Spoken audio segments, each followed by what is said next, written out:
Welcome to Lee's Ferry Boat Ramp, Grand Canyon National Park, Arizona. This is where all the river trips will stage, and that's exactly what we're doing right here. This pile of gear is all the stuff that we're gonna need for 30 days in the Grand Canyon, and we've got to get it organized and into the proper boats and ready to go downstream. This is where it all begins.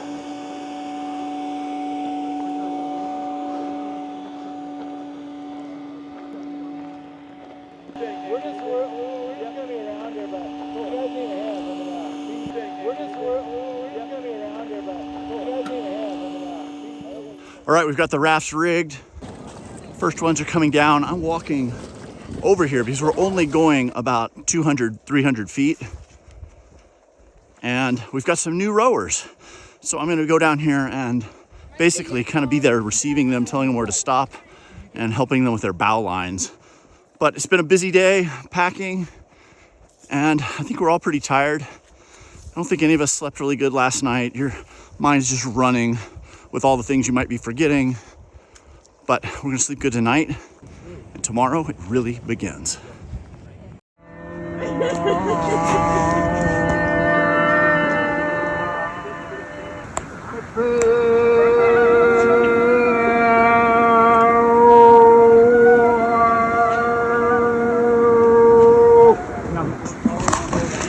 Shut the f*** up!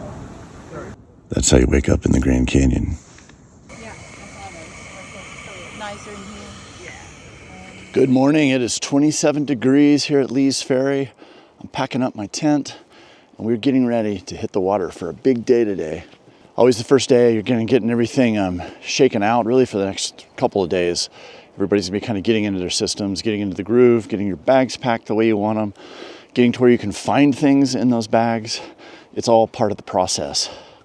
But look at the light over there. This is the Vermilion Cliffs, and the sun is coming, and it's going to feel really good because today it's going to be in the mid-50s, and it's going to be a really comfortable day for kayaking or rafting. So right now I'm going to pack up my tent, get everything in my bags, get it down to the river, load it onto the rafts, and then we're off. Feels so good to be back at the Grand Canyon. Okay, I just slid into the water here at Lee's Ferry. It is a beautiful 50-something degree day, and the stoke is high. So now we are gonna go down here. We're gonna paddle through the Pariah Wash, under the Navajo Bridge, and then we're officially into the Grand Canyon. It's gonna be rad. I'm so happy to be back here. This is one of my favorite places on earth to be, and this is a huge, huge opportunity to get to be here with Tom Martin and Hazel and get to see the canyon through their eyes, which they've seen a lot of it. All right, I'm here in my JK clutch. Stoked. This boat is going to be great for this trip, and we're going down there. Let's do it. All right, here we go. We are launching on the Grand Canyon. This is the Vermilion Cliffs. Here's our last 4 rafts. There's a few ahead. So exciting to take off and leave Lee's Ferry and make these first strokes. Well, here I am underneath the Navajo Bridge. This is the gateway to the Grand Canyon. So right behind me is Badger Rapid. This is really the first sizable rapid on this trip. A lot of times I camp up there on the rim. It's a beautiful place for me to camp in my van. And it's really neat to be down here at water level, seeing the rapid that I often am looking down on from above. So pretty cool. We're getting ready to run it, and it's gonna be really fun. I always enjoy this one.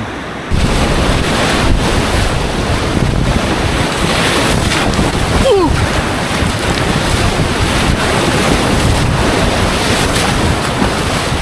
Yeah, that was awesome. Way to go. Yeah, you're in a bathtub. But you kept it upright. You want to jump out and dump it out, or? Yeah, if you could sit on the side and just drain some of it. You mean to lift up on this side? Yeah, it probably won't flip, will it? Oh, it might. Oh! Sorry. Well, now I'm in. Well, here, let's dump it. God, that thing just holds a lot of water. Heavy, right? Super heavy. Wow. So I guess I will be swimming after every big rapid. Boom. This rock right here is called 10 Mile Rock. And it's a great river landmark. We kind of have this thing, I don't know if anybody else does it, but we go around 10 Mile and we have to do a full circle around it. And it's good luck for the rest of the trip. So, here we go. Hello, 10 Mile. It's pretty cool. So I'm gonna pull in here behind it. And then we'll go back upstream, which takes a little bit of effort.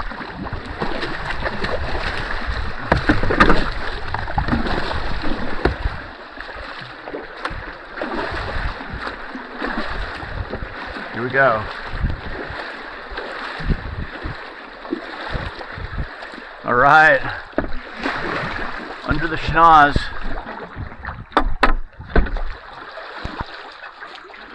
Isn't it cool? Packing up, beginning of day 2. Last night I actually only used 1 sleeping bag, where the night before I used 2. So things are warming up. All right, here we go. Beginning of day 2.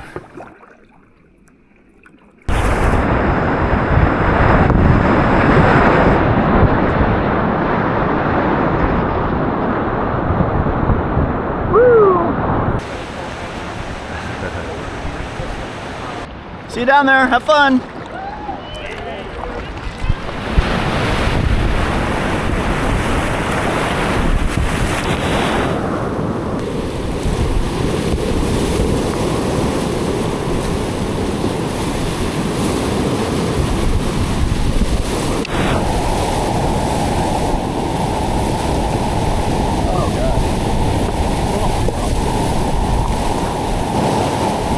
There it is. House rock. All right, we're taking off on day 3. We're headed into the Roaring 20s, one of my favorite parts of the whole canyon. I think it's just so fun. And it's been an eventful morning. We've been dealing with dry suits misfitting and all sorts of things, but today is gonna be a short day and we're gonna get to camp and we're gonna have some good afternoon sun to dry things out and kind of get reorganized. So let's do this. Roaring 20s, here we come.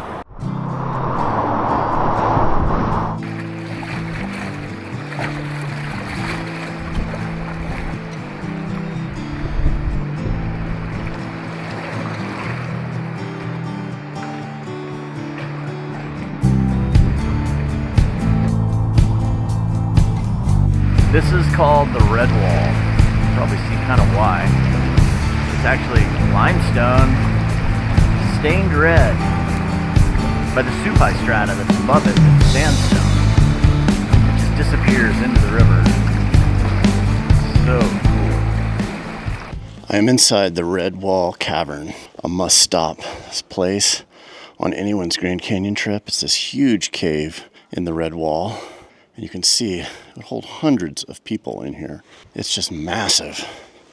It's just one of those places, it's that cool. What are you doing, Tom?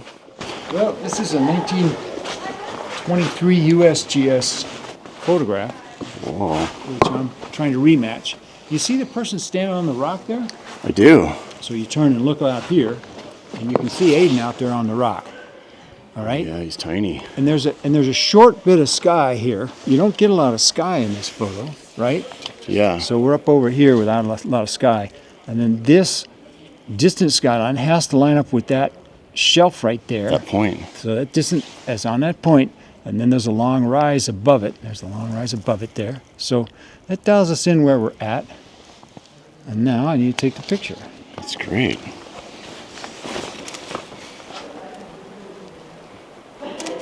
Thank you. So that's the famous Tom Martin. He is the Grand Canyon historian, and he knows so much about this place. And this whole trip, he's been pulling up old photos and lining them up with people from our crew in it. And it's fun to relive the spirit of these pioneers and these early explorers who came through here with Tom's photographs. All right, let's go see what's going on in the Redwall Cavern. Row, row, row your boat gently down the stream. Merrily, merrily, merrily, merrily, life is quite a dream. Row, row your boat gently down the stream. Merrily, merrily, merrily, merrily, life is but a dream. We messed Row, up. row your boat gently down the stream. Merrily, merrily, merrily, merrily, life is but a dream. Row, row, row your boat gently down the stream. Merrily, merrily, merrily, merrily, life is but a dream. Row, row, row your boat gently down the stream. Merrily, merrily, merrily, merrily, life is but a dream. Merrily, merrily, merrily, merrily, life is but a dream.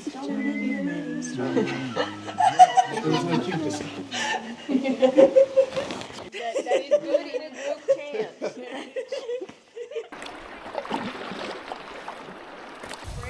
So they're filling up a water bottle here from a spring, and it's made like a calcium carbonate tube around it.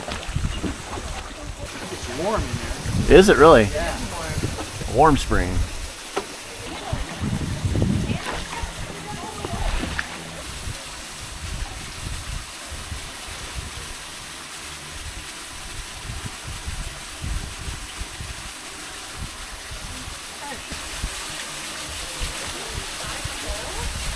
Oh, it's so good.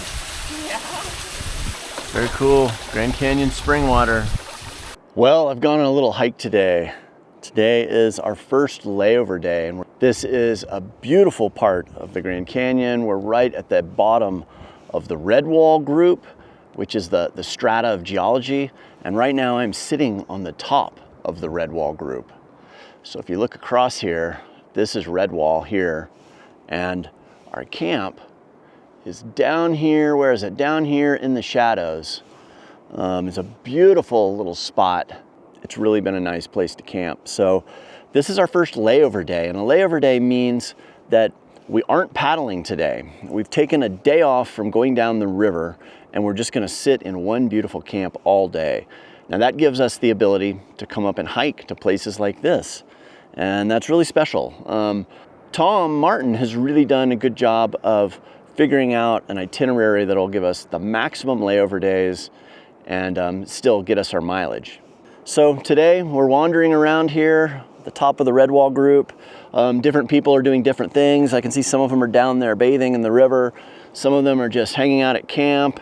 Some of them have hiked actually up to the canyon rim, to the very top, which is pretty cool. And there's a lot of them like me who have gone halfway, and we're just poking around and exploring and seeing what we can find. So it is a beautiful day here in December. I am in short sleeves.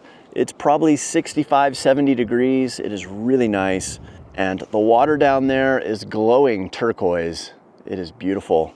And tomorrow we move. We go to our next spot about 10, 15 miles down the river. So being in the Grand Canyon and keeping all of my electronics charged, like this camera that I'm filming on now, my microphone, my Garmin InReach, even my iPhone, is a challenge because there is not a power outlet for miles and miles and miles from here. So what do I do to charge? Well, I'm using these Goal Zero Nomad 20 panels. I have 3 of them. I can gang them together to give me 60 watts. It allows me to slowly charge my electronics that I have. And I do this by bringing some external batteries that then I hook up to the solar panels. The solar panels charge the batteries, and then back in camp, I'll use the batteries to charge the actual devices. Now, the way I've got it set up right now, I put my solar panels on this rock. I went and hiked, and then I came back, and my batteries are about halfway charged, which is pretty good. It really works best when I can set these up in a camp that gets sun most of the day. Being that we're in the canyon here though, it's hard to always have sun when I need it and where I want it.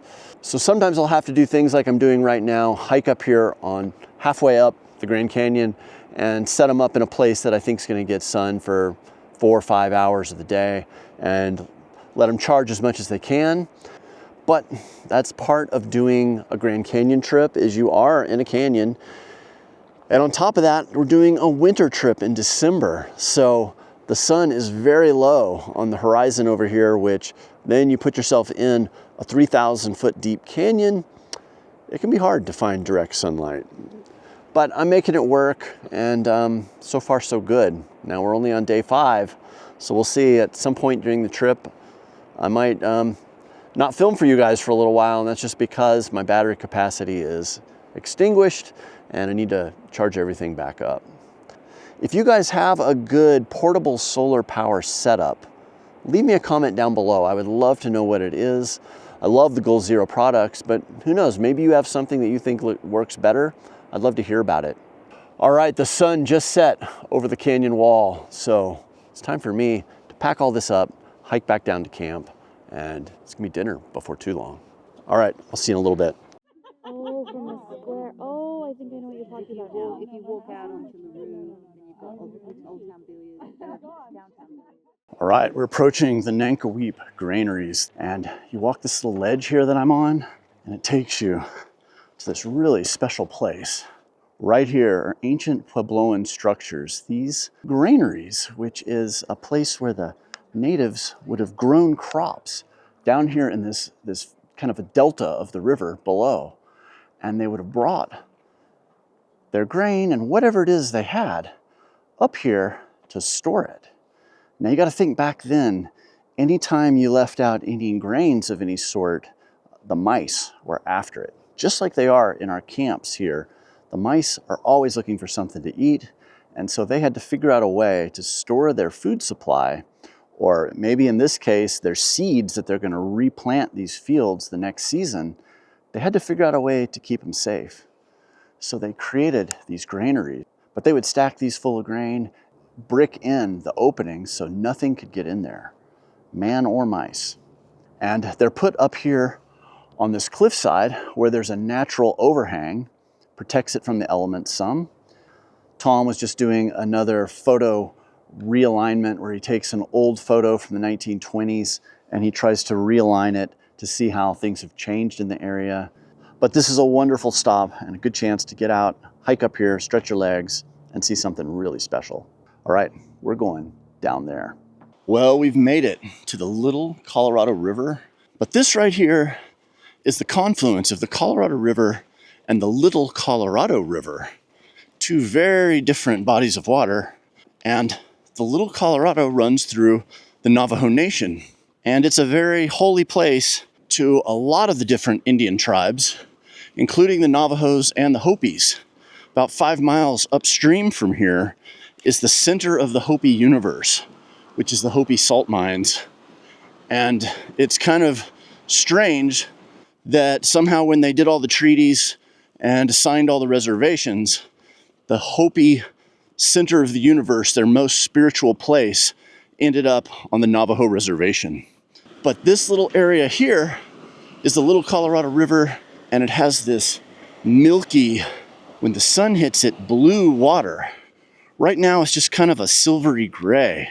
But I think this is a special spot that anybody who comes on a Colorado River trip should stop here and check it out. All right, I'm gonna hike back to my boats. We're gonna keep going.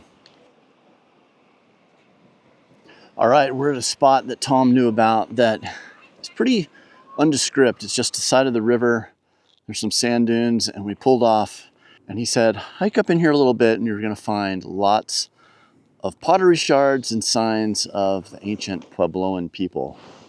And lo and behold, right here at my feet is some really interesting pottery shards.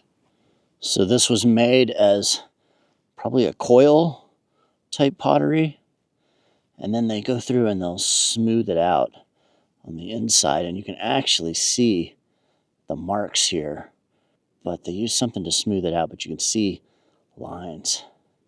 And these things are everywhere. Here's another one.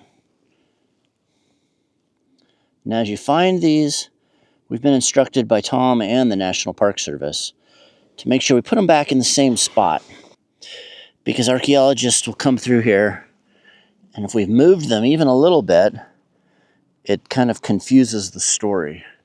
So we want to kind of walk through here gingerly, experience this, see things. We can pick it up, we can feel it, we can look at it, but we don't want to take anything. We want to leave everything where we found it for the next person, and for, if they ever do an archaeological dig here, they've got the clues they need to figure this out. But as I walk through here, there's just thousands of them. They're just everywhere. It's really cool that this stuff still exists. Here's another shard. This one's rougher than the others. I mean, really, this whole pile that looks like rocks, there's a ton of pottery in here. This is probably a point chipped off to make an arrowhead or some sort of tool. And this is just maybe a scrap. You see a lot of these little points that are knocked off. I'm not an expert in all this, but I find it really fascinating. Look at that one. They're just all through here. It's like a pot just collapsed and broke here, and the pieces are everywhere. Have fun, guys. Here we go. This is Hance. Huge hole right here below me. Oh, yeah. I'm gonna try to stay out of it. Here we go. 3, 2, 1, dropping.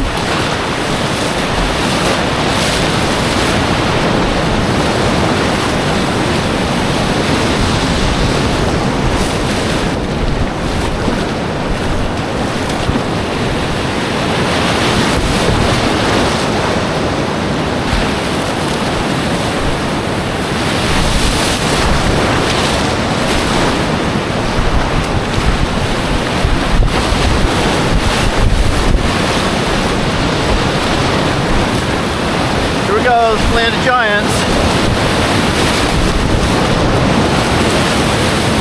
Woohoo! Woo!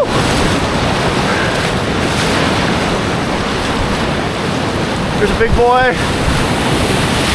Yeah!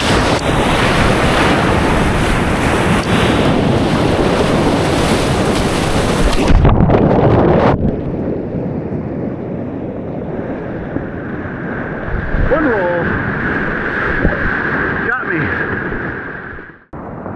Alright, just ran Hance. It's big in there. It's very, very big in there.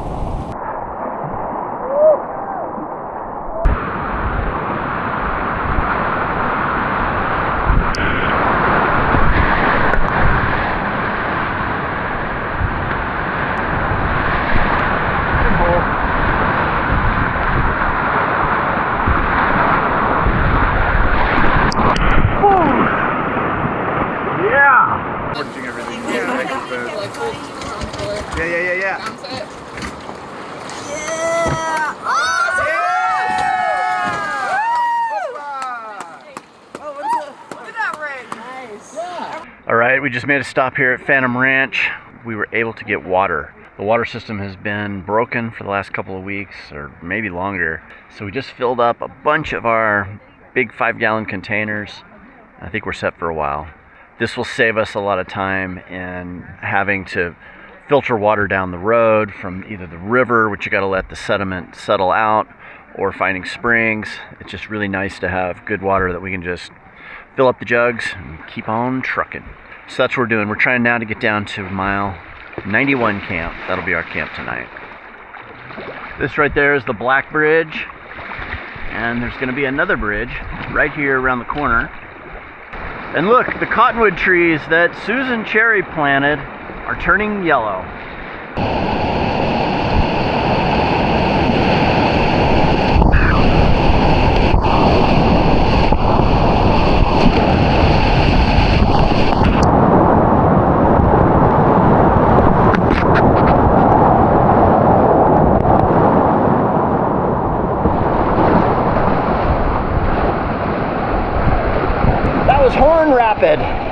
That's a big one. It's got those little burbles in front of it, little waves in front of it. You know, there's that one to be mindful of. Boulders. You could try it. All right, so this here is Granite Rapid. This is one of the big ones. Boy, it is rad. There is a lot of water coming through here and making a pretty big drop. It is low water today, though. We're estimating this is maybe around 6,000 CFS, but it's still big. It's still one of the big ones. I'm basically going to drop in on the right side and run just here along the wall, just going open over all the laterals, and then trying to avoid this hole at the bottom. Hopefully I'm going to be far right between the hole and the wall. It's a pretty straight shot, but it's like you're getting shot out of a gun. It is fast. All right, let's do it. Here we go, Granite Rapid. I'll be waiting in the huge eddy. See ya, have fun. This is what dreams are made of.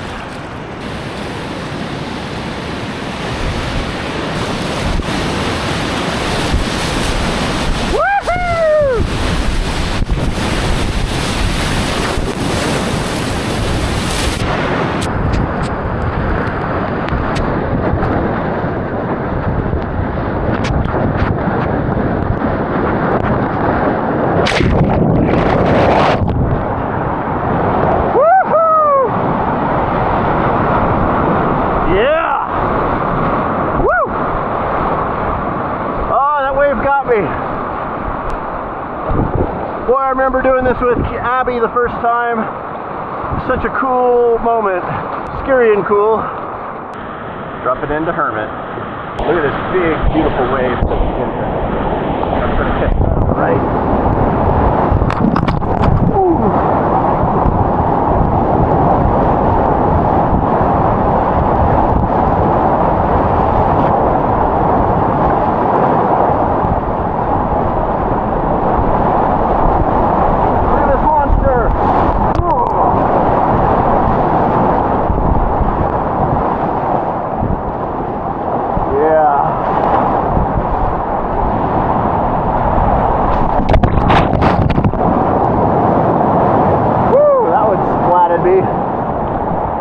Love you! You're awesome, Hermit.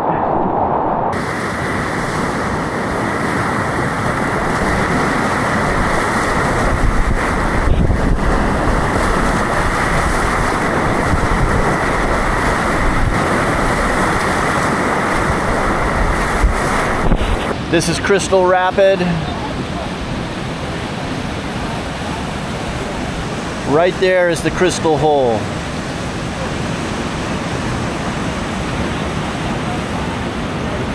This one's just kind of pushy, and for rafts it's pretty hard. For kayak it's pretty easy, because the rafts have a hard time missing this hole. It just kind of tractor beams you in sometimes. I think today the water's a little lower, so we're gonna do just fine. If you're in a kayak, you can come down this right shore and actually catch this eddy right here, and then you can just watch everybody go through the hole or miss the hole. This is one of the big ones though. It's one of the ones that people, especially in rafts, kind of fear this rapid. Crystal in a kayak is nothing to be feared. I'm gonna boof some stuff here.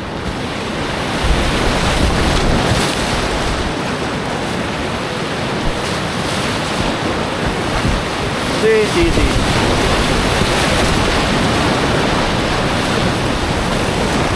Okay, I do gotta cut out here to avoid this one rock.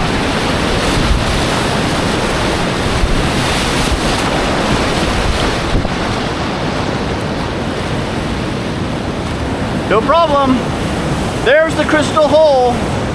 I'm sitting here high and dry in this nice eddy. Woohoo! Okay, here comes the badass of the trip, Shelby.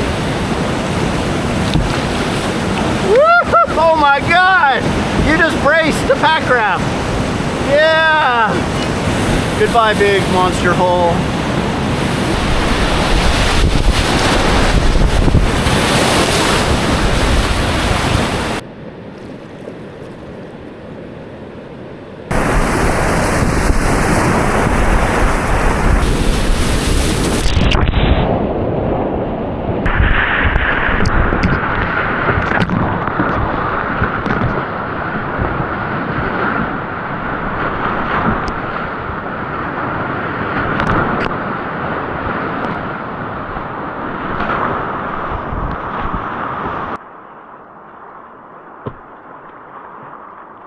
Well, we've made it to Bass Camp.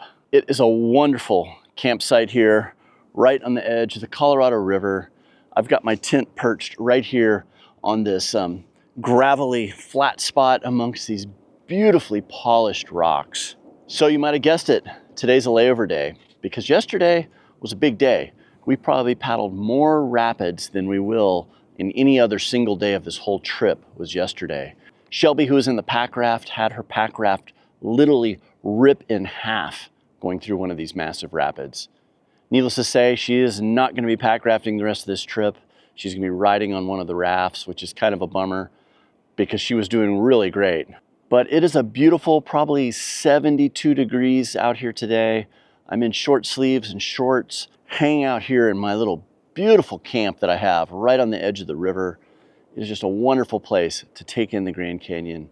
I'm doing a little solar charging. Now, everything I use down here that has electronics is now powered by the sun. It's just another day in paradise. All right, there it is, a little update from day 13 of our Grand Canyon trip. All right, we are here at another one of the must-stop places called Blacktail Canyon. This is a really cool slot canyon. We're gonna walk up in your ways and see some stuff that you can't really see anywhere else. This is the mouth of the canyon. This is Tapete's sandstone. Makes these really cool layers and little ledges, and it's part of what makes this canyon so special. Now, as we keep going up in here, it's gonna get narrower and narrower, and we'll see what we find.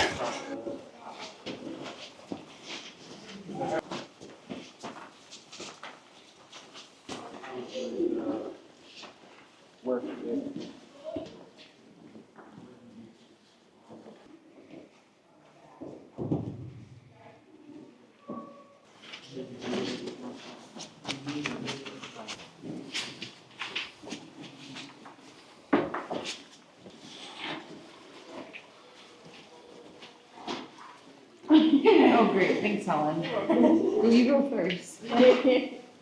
Well, this is Blacktail Canyon, and this is the Vishnu Schist. And right there is the Tapete sandstone, just out of my reach here. And the difference is about 1 billion years of geologic time. So in the geologic time phone book, you rip the ends all the way out to the P's out of the book and you put it back together. And it's called the Great Unconformity. And Blacktail Canyon is really nice because it's a good place to sing. And would anyone like to sing something? Take me home to the place I belong. Virginia, how to take me home.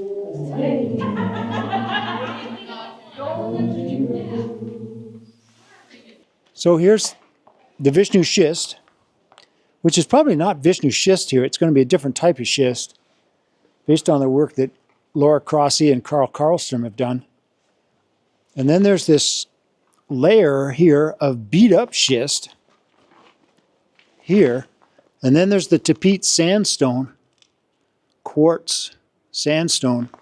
And the time difference from here to here is 1 billion years of geologic time eroded away, mountains built, mountains worn down, other mountains built, mountains worn down. And then the Tapete seas roll in, kind of like the Pacific is doing at the tip of Baja, where there's a very energetic sea just bashing on the shores. And it just levels the misty mountains of schist down to a kind of a flat plain, and then builds up on top of them. So there would have been all kinds of stuff happening in here. Mountains coming and going, seas retreating, seas advancing, all kinds of stuff. And in geologic time, it's just been sheared away. That's pretty amazing.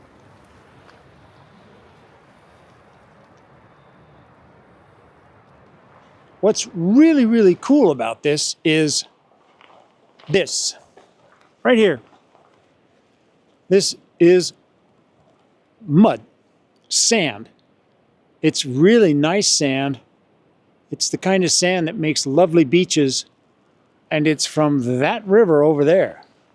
So you look out here and you get a sense of, this is the 150,000 cubic feet a second sand line here.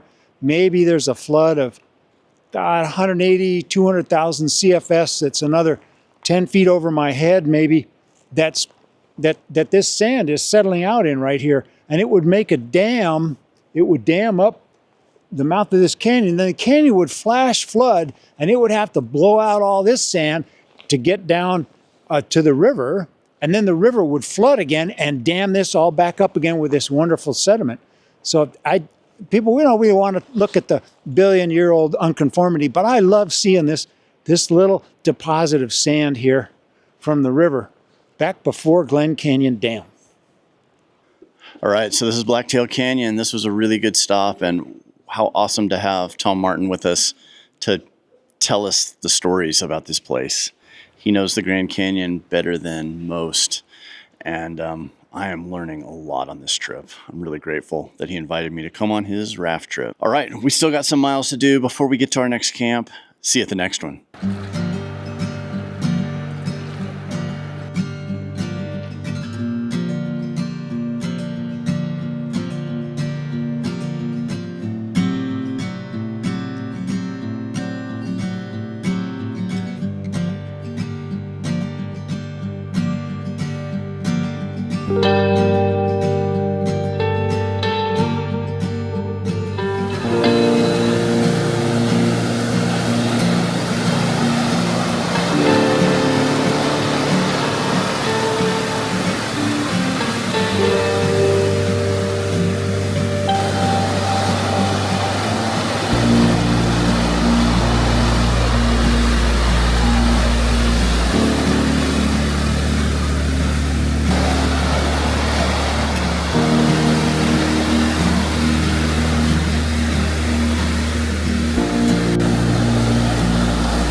This is Deer Creek Falls. This is a really beautiful spot, and it is like a little oasis. This creek drops into this massive slot canyon and goes out the other side at the river. This is really a spectacular spot.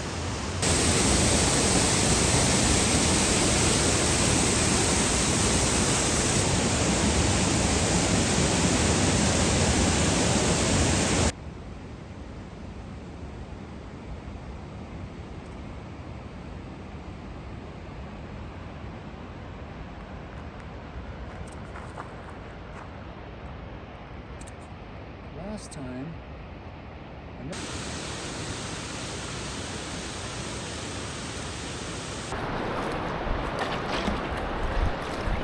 Well, I've made it to a place called Havasu Falls. Sorry, it's a little noisy here. There's these rushing waterfalls behind me, but it features a slot canyon that has the most beautiful turquoise blue water I've seen almost anywhere. I love coming here because in a kayak you can paddle upstream to the first waterfall, and then you can hike on up a little further from there. But we are racing a storm. There's gonna start raining tomorrow night and probably rain for the rest of the trip on and off. So the rest of the group is pushing on past here, and me being a little faster in the kayak allows me to stop here and linger for a minute, knowing that I could easily catch up to them. So that's what I'm doing. I'm taking a second here at Havasu Falls to enjoy this beautiful place. This brings back memories of being here with Kathy and Abby. These glowing turquoise blue travertine waters are just really special. There's not many places where you can paddle water this beautiful.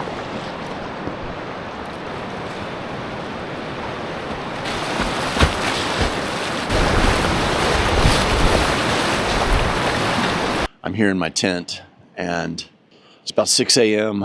We're up before the sun. We're packing up a little early today. We have an atmospheric river coming at us, or at least that's what people on the outside world have sent us messages on our inReach devices. Tom has a really good friend who's really into meteorology, and he's been sending us updates, and it looks like it's about to get kind of nasty down here.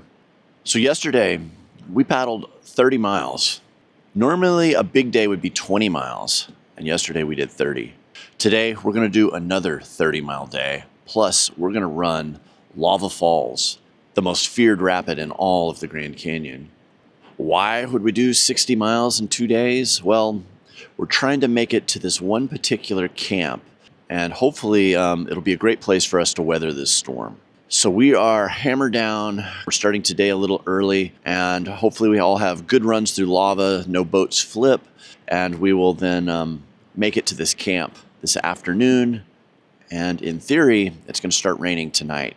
We're packing up right now, and we're going to get on the river and get going.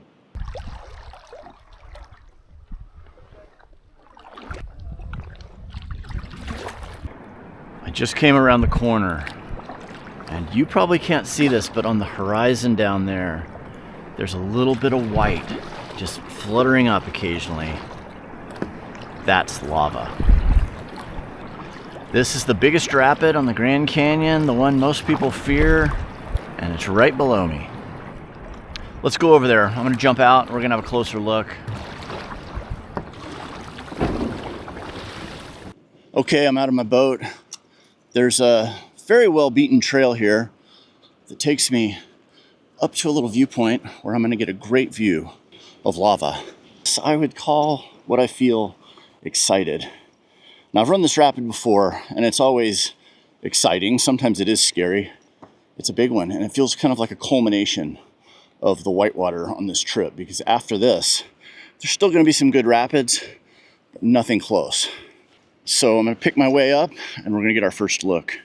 But it is nice to be able to get this aerial view of it and be able to look down and kind of see how you're gonna weave your route or your line through the rapid.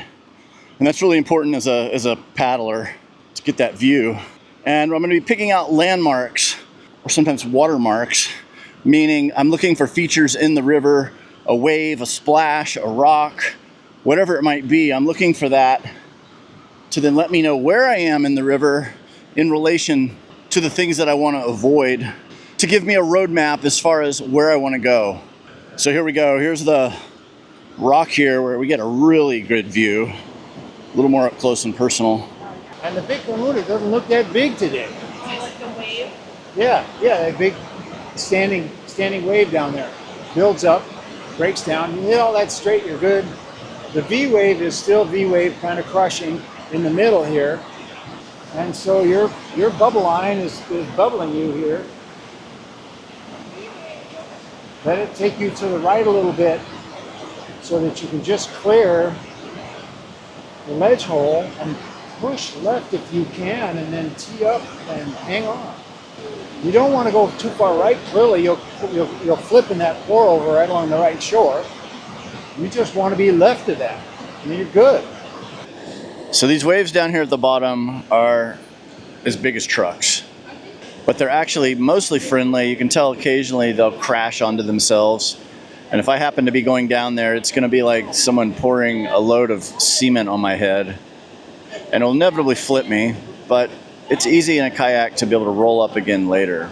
There's lots of pointing, waving of arms, nervous chatter amongst our group. It's kind of fun to watch, and rightfully so. This is a big moment. Okay, so here's the line I'm going to try to take. Right behind them, you see this eddy line here?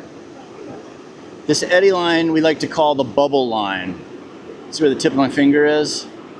And it's going to feed us right to the edge of this big hole here. This is the hole, this is the lava hole. This is a place humans aren't meant to be. So I'm gonna go right on the edge of this hole, and I'm gonna try to follow the way the water goes through here, straight through to a place called the V slot, which is right there, the V wave. I'm gonna try to just go straight through here, and I'm gonna try to break the end of the V slot a little to the left, the top of the V. If I do this, great. If I don't, we'll see what happens. The water coming off of this lateral, this big boulder, is very, very powerful right here. So in a kayak, this is gonna instantly probably flip me. So I wanna be more over here on this left side. But as you can see, it's surging and crashing. And if I get there at a time when it's not surging, I'll probably just skate right through. if I happen to be there and it crashes on top of me, I get what I get, and I might end up upside down. Either way, I have a little bit of time before I get to these next huge waves down here. There's two, really three giant waves down there, and I'd love to be right side up so I can drive over them and hopefully get my kayak airborne. We'll see what happens. So I'm gonna go up there here in a minute. I'm gonna drop in, and now I've prepared for this. I know what to expect. I've done this before, but this big water is so strong and so powerful that really no matter what I do, if it breaks on me a certain way, I just have to go with it. You cannot overpower it. And it's really a cool experience because it shows you truly how small and insignificant you are in a natural feature like this. It's gonna be a wild, fun ride. Let's do it. Let's go run lava. Here we go. Bubble line comes right off this rock here on my right that I'm coming up to. Here it is, bubble line. 3, 2, 1, dropping.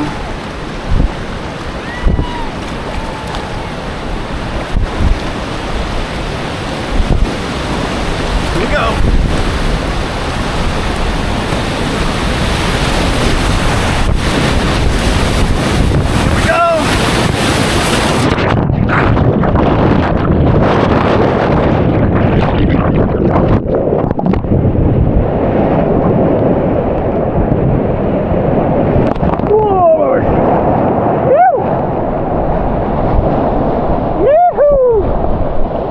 There was Lava Falls. I got flipped on my head, and sometimes it's just the luck of the draw in this big water as to how it surges and what it does to you. But I got through, I had a good roll up, and I was able to finish the rapid and go over some of the really big waves that I really enjoy. So now I'm gonna walk back upstream and I'm gonna film the rest of the crew coming through.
No problem, McKenna.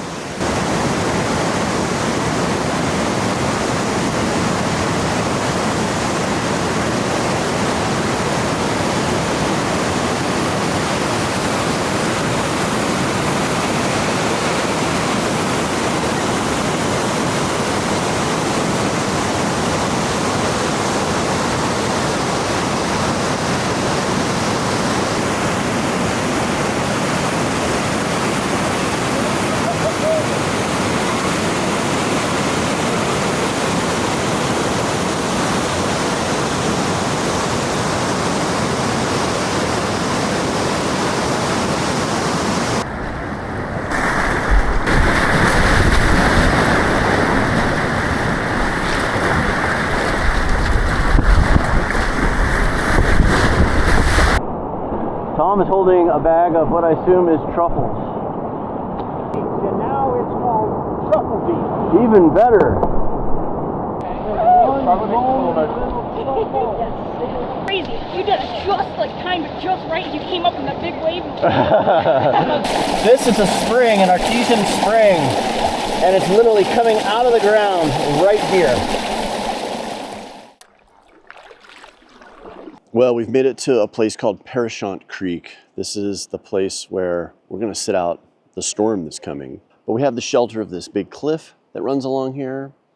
And as you can see, I've got my tent pitched here, extra double duty staked it out, ready for some higher gusting winds. And the clouds are rolling in. Now, we have had blue skies, starry nights, perfect weather this whole trip. And, you know, that's the way it goes. You're in the Grand Canyon for 30 days.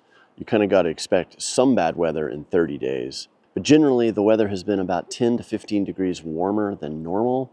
And so we've experienced some wonderfully warm days, and we'll see what the next couple days bring. We're getting reports through our Garmin inReaches that people in the outside world are talking about this atmospheric river that is coming across Arizona. Thankfully, the latest information we're getting, we're on the northern edge of that thing, and it's going to be going south of us mostly, but it is going to change our weather that we've been experiencing here in the Grand Canyon. So anyway, check out our camp a little bit. Tom and some of the crew have been over here constructing what he calls tarpology, which is the construction of tarps over our kitchen area and basically our campfire, hangout, living room, dining room area. And I gotta admit, it's pretty impressive. This is the kitchen area.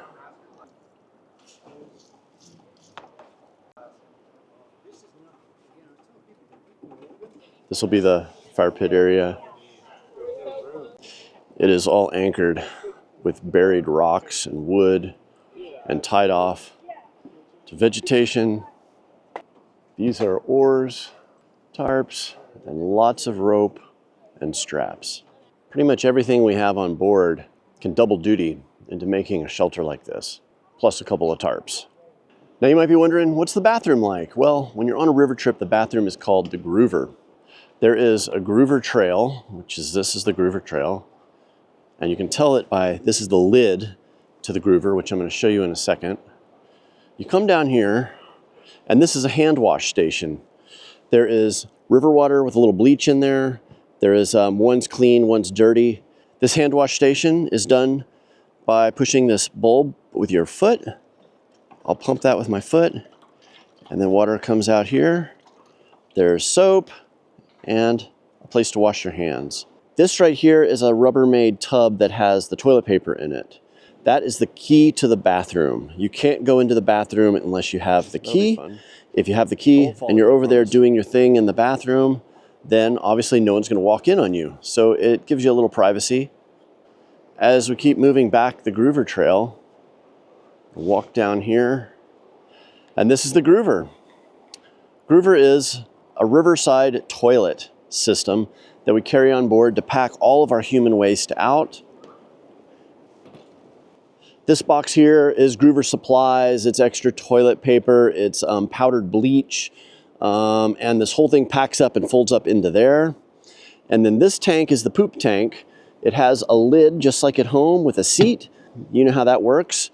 And then the red bucket is for pee. So you'll pee in that one. We'll throw that one in the river. Anything liquid human waste goes in the river. Solid human waste gets packed out. This is the National Park Service guidelines that they want us to follow as being a river trip. They dictate that. If you're wondering, like, really? You throw your pee in the river? Well, yeah, that's the way it works on Western United States river trips. This is not just the Grand Canyon. This is all over. If the river is big enough to float a boat, you're supposed to pee in the river. If it's not big enough to float the boat, then you're supposed to walk off 100 yards from the water source and pee on the land.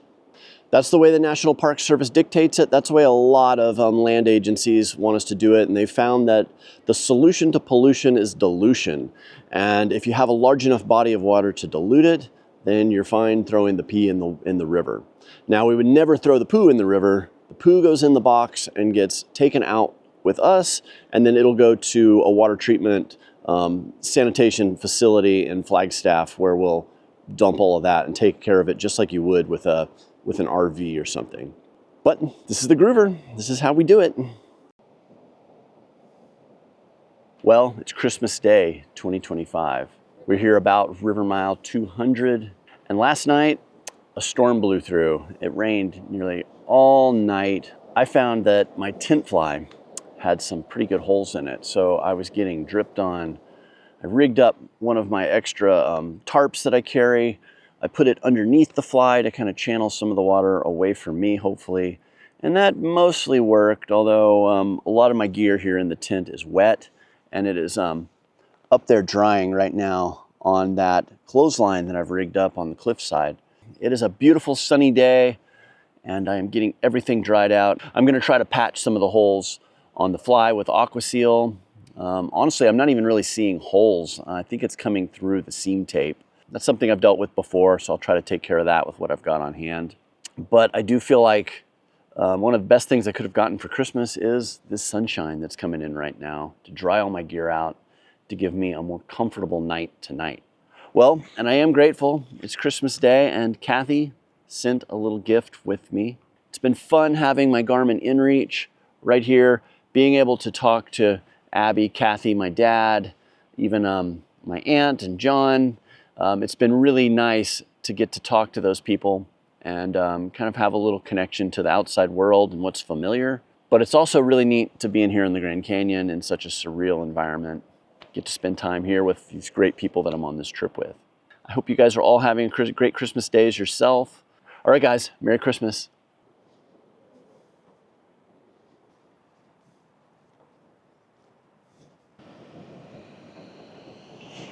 I think I'm kind of speechless. I'm not sure what to say. We just made it through a rapid called Killer Fang. Killer Fang is kind of the last one that people are really concerned about, that's big enough and dangerous enough that you would want to scout it. Shortly, we're going to be at a place called Separation Canyon. And this is kind of the end of the whitewater, is once we get to Separation. Then we are going to be in the backflows of Lake Mead. We're going to quickly see the silt banks, which Lake Mead used to sit a lot higher, but because of the droughts in recent years, lake level is down, and that means the river gets to run free a little further before it hits the slack water of the lake. The slack water of the lake is where all the sediment drops out of the water. Once it quits moving, it drops its load of sediment, and it creates these giant silt banks. And that's where our camps are going to be, moving down further, which isn't near as beautiful as where we've been, but it's still in the Grand Canyon, and it still offers some really great hiking opportunities and just time to explore this part of the canyon. So it's not over yet, but it's getting there. The river has turned a dark brown. Now, we got rain a couple of days ago, and the creeks up in the fire zone where the fire raged through the north rim, those creeks have now flash flooded and run down and dumped the first loads of ash into the river. And it is why we have a dirty river today, is just from those local rain events and the forest fire. But it's been interesting today. As I go through the rapids, I can smell smoke coming up from the water. It smells real smoky, and it's not that pleasant, but that's the aftermath of a forest fire.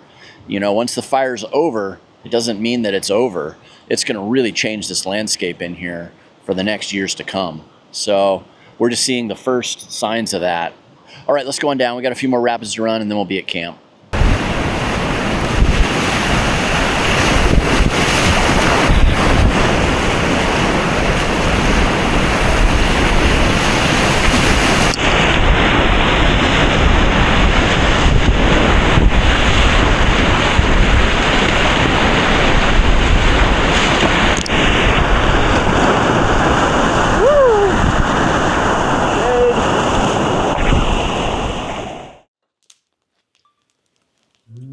Some people say a man is made out of mud.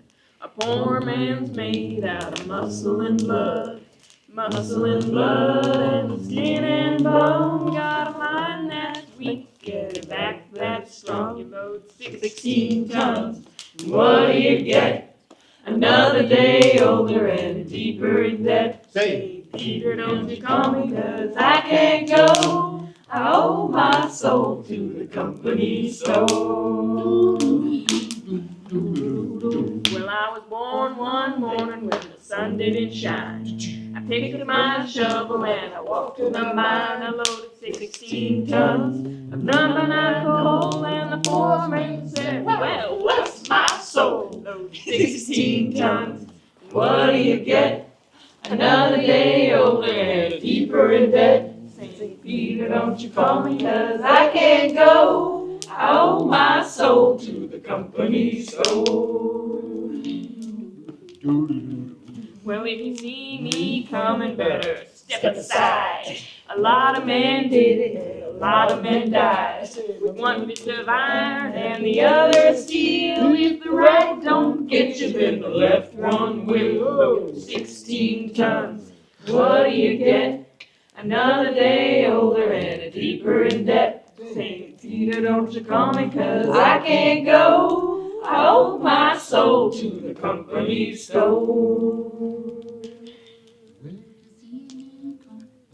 Step aside.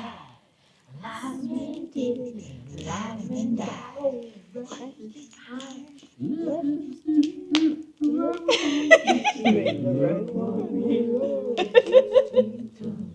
What do you get?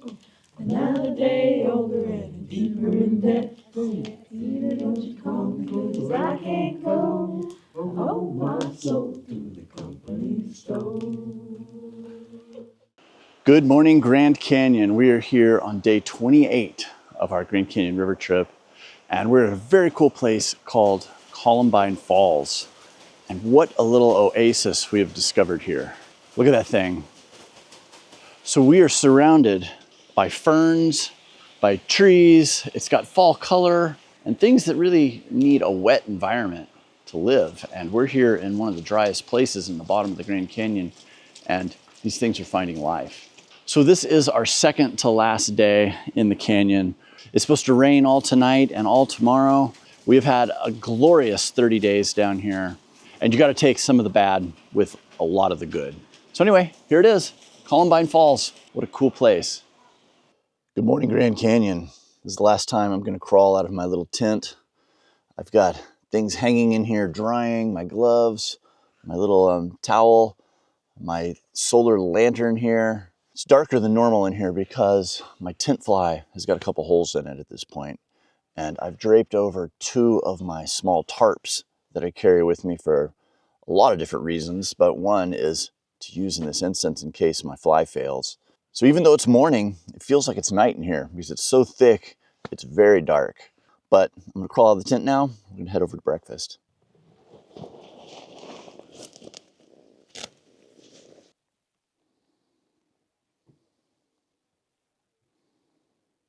Right over here are the Grand Wash Cliffs. You can just kind of see them poking out right there through the clouds.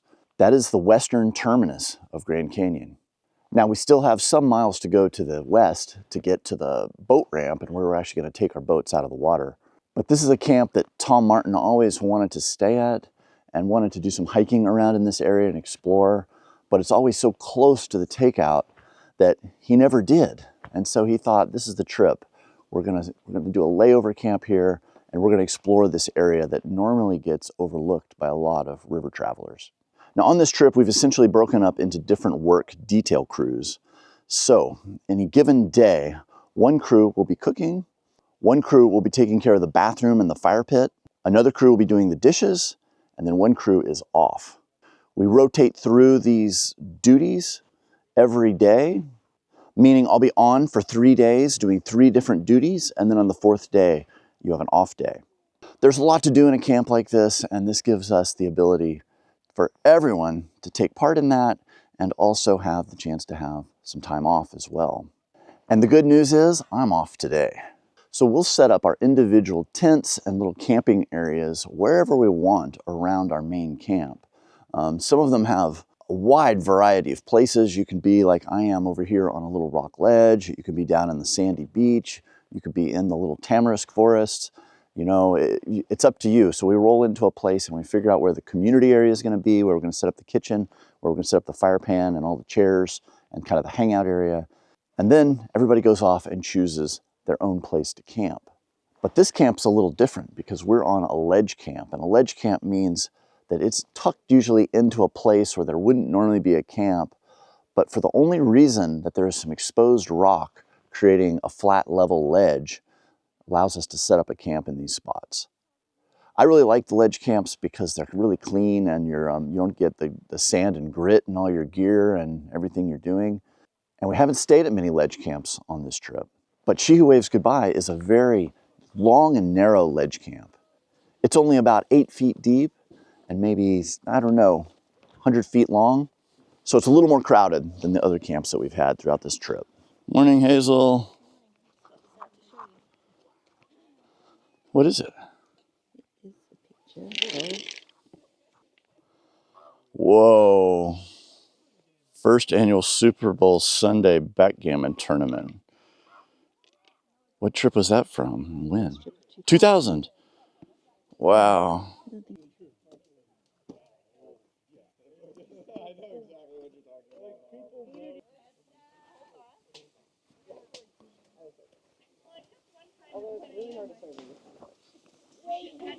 Morning. Morning. What's going on? I'll see what you guys are doing. Step away, Peter. You don't want to get any splashback. Don't look at this. You shouldn't see the back. Yeah. New Year's Day breakfast. Cheesy eggs. Wow. Ready? Oh, hold on. There we go. Oh, that's nice. My hands are clean. Cheesy eggs.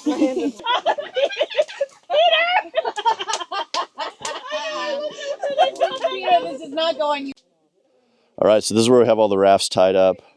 This here is Brooke's raft. And she pitched her tent last night on her raft, which is really, really cool.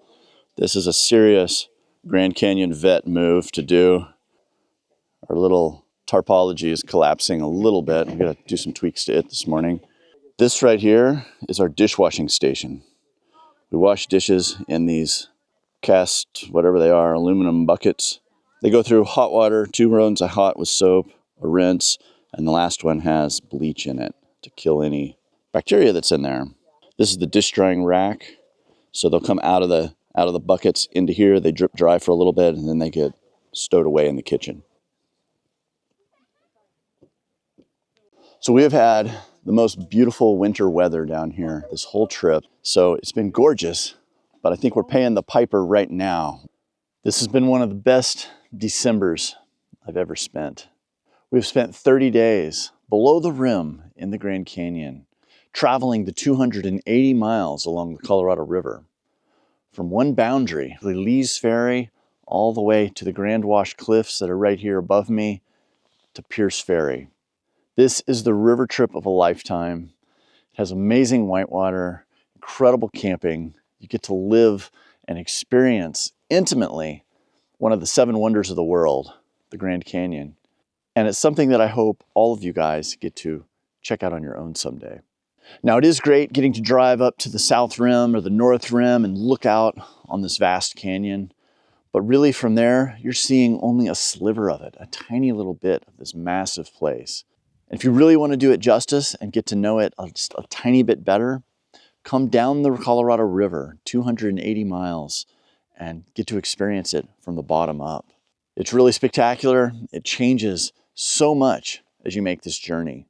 You go through billions of years of geology, many different ecosystems, and it is just a trip of a lifetime. I want to thank Tom Martin and Hazel Clark for inviting me on this trip.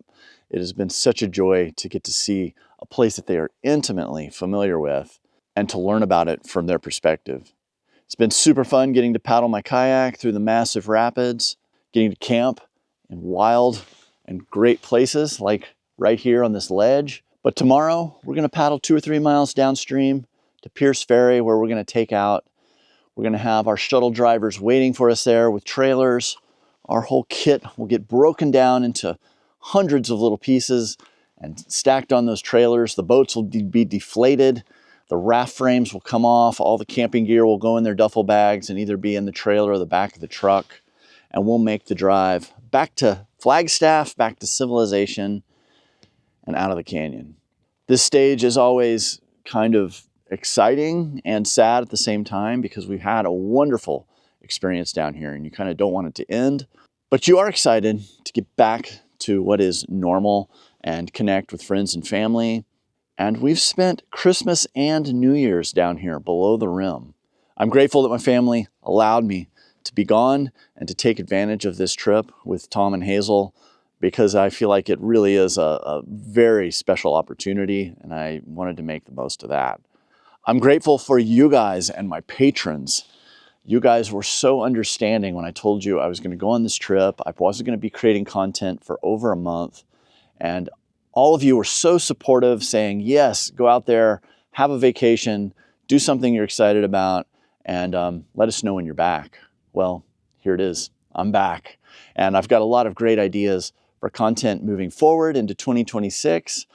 But you can look forward to that coming in the near future. Thank you for tuning into this special episode. I hope I see you somewhere over the horizon. Take care, guys. I'm out of here.